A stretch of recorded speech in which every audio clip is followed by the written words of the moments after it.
Hey, what's up guys? So in this video we will see how to enable Game Booster on any Poco phone. Now to do that, just open the settings app. Now from here, scroll down and tap on additional settings. Now from here, scroll down and tap on Game Turbo.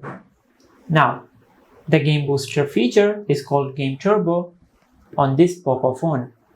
Now from here, just tap on while using the app and tap on allow.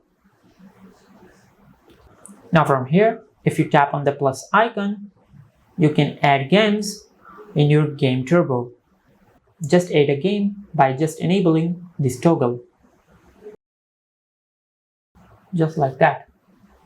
Now from here, go back. Now from here, tap on settings.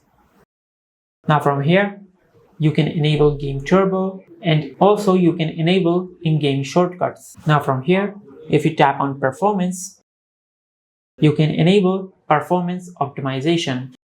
Now from here, make sure you enable bandwidth priority.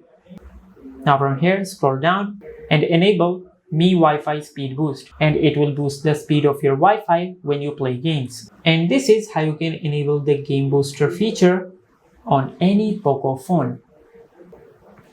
If you found this video helpful, please like the video and subscribe to the channel and hit the bell icon to get notified when we upload a new video.